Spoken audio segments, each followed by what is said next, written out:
Bonjour.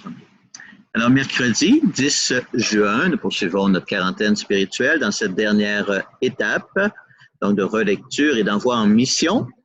D'abord, dans la dernière capsule, certains m'ont écrit des commentaires qu'on avait eu de la visite. Donc, derrière moi, passaient pendant l'enregistrement 2 chevreuils. Alors, je ne les ai pas vus du tout pendant que j'enregistrais. C'est comme vous, en réécoutant la capsule, que j'ai vu cette belle visite, un petit clin d'œil du Seigneur. Alors, aujourd'hui, donc, nous poursuivons notre expérience de catéchèse biblique. Donc, plus précisément, ça s'appelle catéchèse biblique de la liturgie dominicale de la parole. On pourrait l'appeler catéchèse biblique dominicale, dans le sens que c'est en lien avec les textes du dimanche. Alors, plusieurs d'entre vous m'avaient fait parvenir vos commentaires. Je vous remercie beaucoup, c'est super intéressant. Et c'est ce que je vais vous présenter aujourd'hui. Ça va peut-être être un petit peu plus long, mais j'aimerais faire honneur aux différents commentaires que j'ai reçus. Alors, vous vous souvenez donc qu'on partait de la proclamation de l'Évangile et de nos étonnements, de nos questionnements. Alors, vous avez évidemment mentionné donc manger la chair de Jésus, boire son sang. Hein, c'est vraiment une expérience, pas une expérience, mais une expression étonnante. Quelqu'un a dit, hein, Jésus dit, celui qui mange ma chair et boit mon sang. Mais à la messe, on reçoit la communion, mais on ne boit pas au sang du Christ, c'est seulement le prêtre qui fait ça. Hein? Alors, ce qui revient évidemment beaucoup, c'est la parole que Jésus dit, si vous ne mangez pas la chair du Fils de l'homme, si vous ne buvez pas son sang, vous n'aurez pas la vie en vous. Alors, ça nous questionne à tous ceux qui ne communient pas, parce qu'ils ne connaissent pas Jésus, ou parce qu'ils ne croient pas en Jésus, ou parce qu'ils ne viennent pas à l'Église, hein, qu'est-ce qui arrive avec eux? Et nous-mêmes, actuellement, qui sommes en temps de pandémie, de confinement, ça fait des semaines qu'on ne reçoit pas la communion eucharistique. Alors, qu'est-ce qui se passe? C'est intéressant, hein? De relire ce texte-là dans le contexte d'aujourd'hui. Vous voyez que ça n'a pas du tout la même signification que quand on lit ça le dimanche bien assis dans notre église. Dimanche, on va célébrer le corps et le sang du Christ. On va lire cet texte-là en étant empêché d'aller à l'église. Oh là là, hein, ça nous questionne. Alors surgit la question, oui, mais la communion spirituelle, la communion désir, est-ce que ça a autant de valeur que la communion eucharistique? Ben, c'est une belle question, hein, qu'on peut poser à ces textes-là de dimanche. Hein? Un autre dit, oui, mais ce n'est pas par le baptême qu'on reçoit la vie. Hein? Jésus dit, si vous ne mangez pas la chair du Fils de l'homme, vous n'aurez pas en moi la vie. Vous n'aurez pas, c'est ça, mais par le baptême qu'on reçoit la vie de Dieu, ce n'est pas par l'Eucharistie. Voyez? Je suis le pain vivant, dit Jésus. C'est une drôle d'expression, ça, pain vivant. Hein, je les ressusciterai au dernier jour. Au dernier jour, mais on ressuscite à notre mort, pas juste au dernier jour. Hein?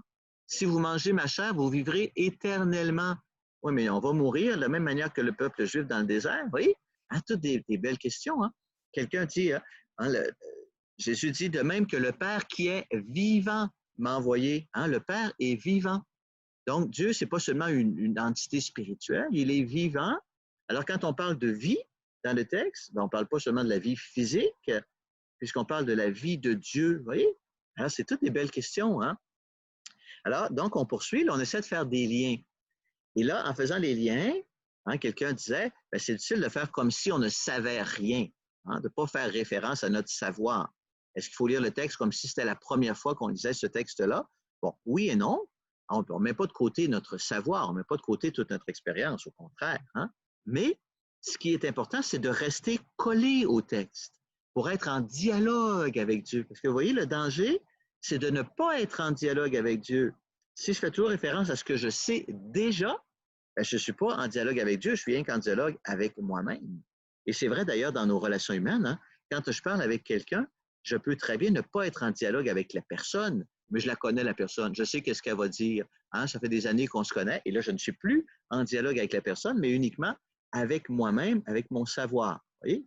Donc, on ne met pas de côté notre savoir, mais on s'assure d'être en dialogue avec la parole de Dieu. Hein? On reçoit cette parole qui est toujours neuve. Quelqu'un a dit, hein, ça a été difficile, on aurait dû, avant de commencer, invoquer l'Esprit Saint. Absolument, absolument. Il faut invoquer l'Esprit Saint. Moi, je vous suggère d'ajouter au point 3 de la méthode, hein, quand on se met en prière, invoquer l'Esprit Saint. C'est très, très important d'invoquer l'Esprit Saint.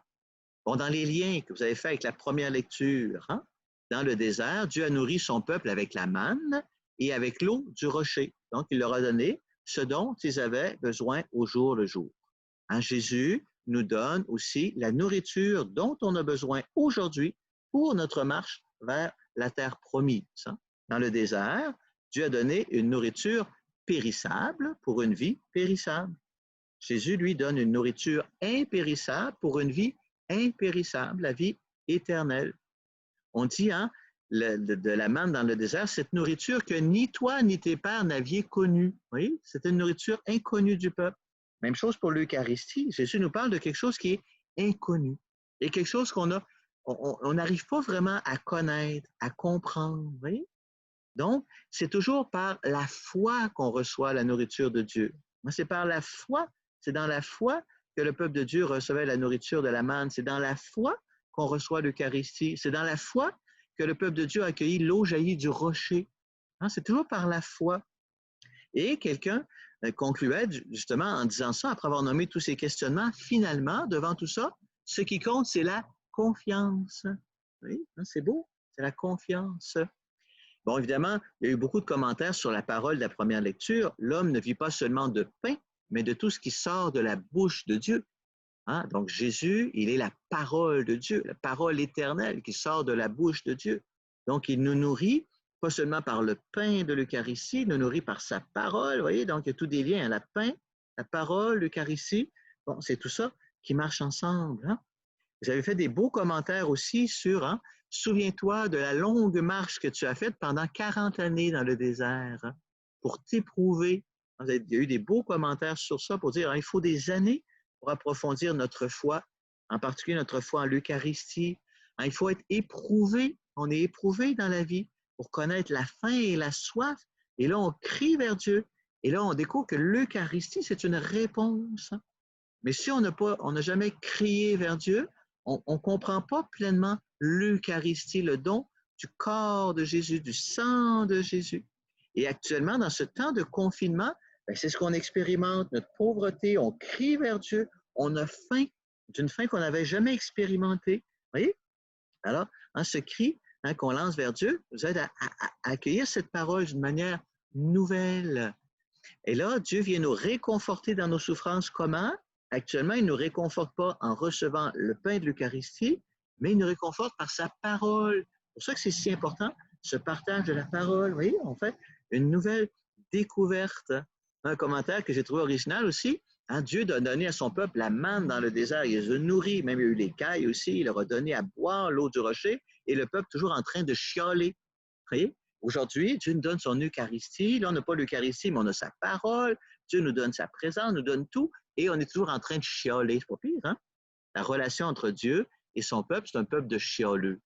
Bon, c'est intéressant de découvrir ça.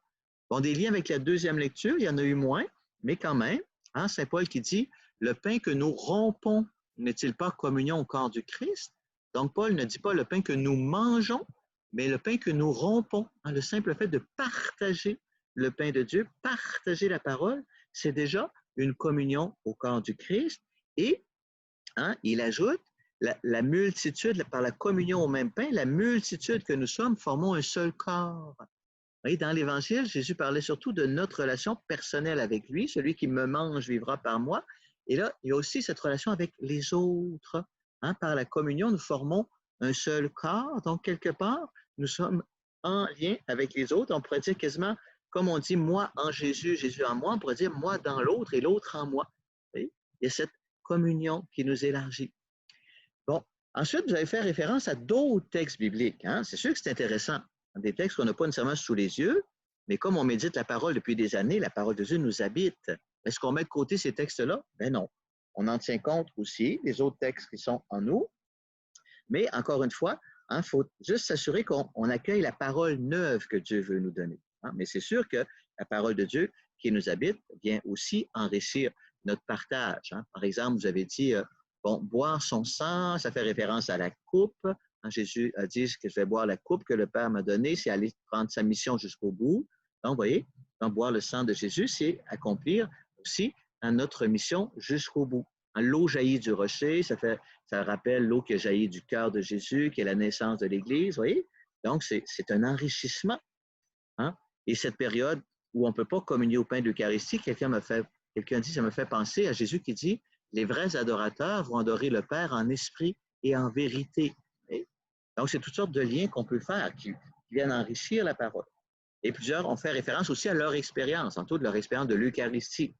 Bon, on ne met pas notre expérience de côté dans le partage de la parole, mais, vous voyez, on s'assure toujours d'accueillir une parole neuve. Parce qu'on risque, si on fait juste référence à notre expérience, on peut vivre dans le passé, ce que Dieu nous a dit autrefois seulement. Et on n'est plus ouvert à accueillir une parole neuve. Mais c'est sûr que notre expérience est importante. Et dans le partage en groupe, il faut juste s'assurer que quand je partage mon expérience, je n'apporte pas ça comme si c'était la réponse, mais comme un apport à la recherche commune. Il y a une recherche commune, une recherche ecclésiale. On marche ensemble vers la terre promise. Et si j'apporte un élément de mon expérience, c'est un apport à notre recherche commune. Oui? Alors, quelqu'un a proposé une petite conclusion que j'ai trouvée belle, que je vous partage. Elle conclut en disant « Rien n'est impossible à Dieu, et par la foi que nous recevons le pain de vie, même dans la communion spirituelle. Nous pouvons demeurer en lui et lui en nous, aussi par sa parole, si nous prenons le temps de la lire et de la méditer, afin qu'elle nous amène à une véritable relation avec Dieu. » Et quelqu'un disait en disant « Merci Nicolas de nous donner la chance de nous exprimer. » Alors ça, c'est très beau. Dans le partage de la parole, les gens ont la chance de s'exprimer. Et pour certaines personnes, c'est peut-être la première fois de leur vie qu'on va leur donner la chance de s'exprimer sur la parole et on va leur donner l'opportunité d'être écoutés, que la parole qu'ils ont à dire, c'est une parole importante. Voilà. Alors, je m'excuse d'avoir été un peu long, mais tout ça pour nous encourager à vivre, spécialement pendant l'été qui vient, prenez le temps de partager avec d'autres la parole de Dieu. C'est une richesse extraordinaire. Et dans ce temps de confinement, ce temps où on n'a pas encore ouvert nos églises, ça va se faire graduellement, apprécions vraiment la parole de Dieu dans toute sa richesse et sa valeur. Alors moi, je vous accompagne de ma bénédiction et je suis disponible aussi pour partager la parole avec vous au nom du Père, du Fils et du Saint-Esprit. Amen.